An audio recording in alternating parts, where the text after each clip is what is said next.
Like, share and subscribe to Inspire Media. Welcome to inspire media. నా పేరు కుమారి. వైసీపీలో వ్యూహాత్మక తప్పిదంగా వైసీపీ అభ్యర్థుల మార్పు. ప్రతిరోజు టీడీపీ హంగామా కనిపించేలా విడతల వారీగా టీడీపీ అభ్యర్థుల నామినేషన్లు, తేలిపోయిన వైసీపీ అభ్యర్థుల నామినేషన్లు. ఆంధ్రప్రదేశ్లో రాజకీయం రంగు మారుతున్న సూచనలు కనిపిస్తున్నాయి. వ్యూహాత్మకంగా చేశారో, వ్యూహాత్మక తప్పిదంగా చేశారో కానీ వైఎస్ఆర్ కాంగ్రెస్ పార్టీలో అభ్యర్థుల ఎంపిక గందరగోళానికి దారితీసింది.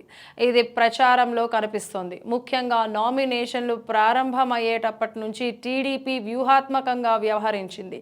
ఎవరెవరు ఎప్పుడెప్పుడు నామినేషన్లు వేయాలో సూచించింది.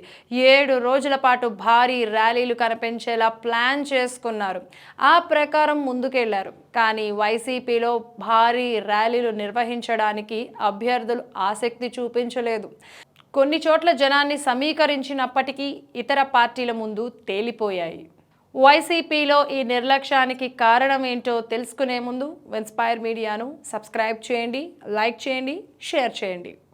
రాష్ట్ర స్థాయిలో పార్టీ ప్రచార వ్యూహం.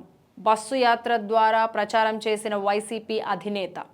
క్షేత్రస్థాయి ప్రచారంలో వెనుకబడిన వైసీపీ.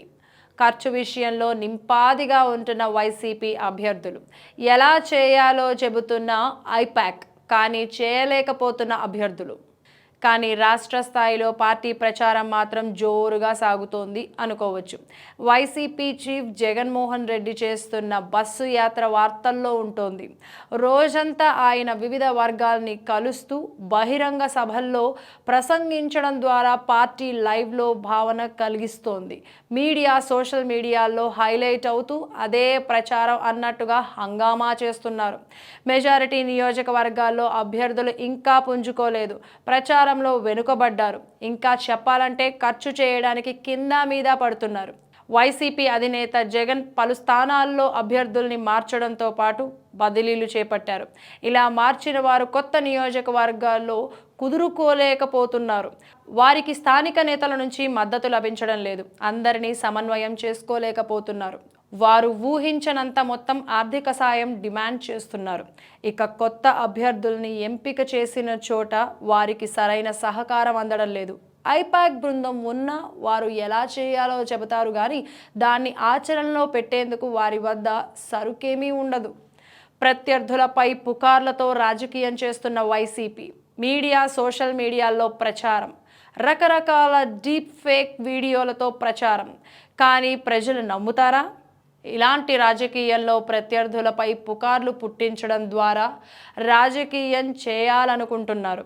మీడియా, సోషల్ మీడియా బలంగా ఉండటంతో ఏదో ఒకటి పుట్టిస్తే ప్రజల్లోకి బలంగా వెళ్తుంది, ప్రజల్లో ఇతర పార్టీలకు నెగిటివ్ అవుతుందని అనుకుంటున్నారు. ఇటీవల వైసీపీ 140 స్థానాల్లో ముందంజలో ఉందని టీడీపీ సమావేశంలో చెప్పుకున్నారన్న ఓ డీప్ ఫేక్ వీడియో వైరల్ చేశారు.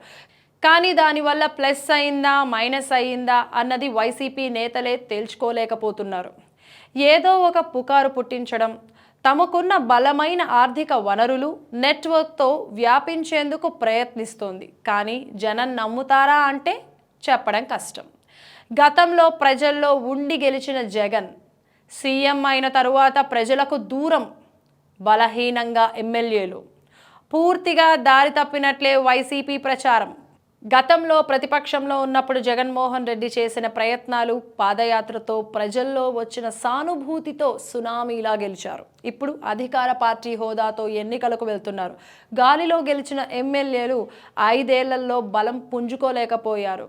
వాలంటీర్లకు ఉన్నంత అధికారం కూడా వాళ్ళకి లేకుండా చేయడం ఓ కారణమైతే, సంక్షేమానికి ప్రాధాన్యం ఇచ్చి అభివృద్ధి పనులు చేపట్టకపోవడం మరో కారణం. వీటితో అభ్యర్థులు బలహీనమయ్యారు.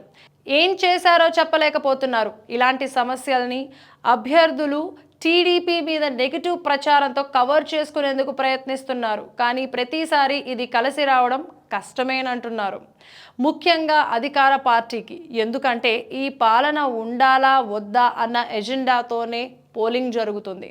ఆ కాన్సెప్ట్ మర్చిపోయి వేరే దారిలోకి వెళ్తే దారి తప్పినట్లే అవుతుంది. ఇప్పుడు వైసీపీ అదే పరిస్థితి అనుకోవచ్చేమో.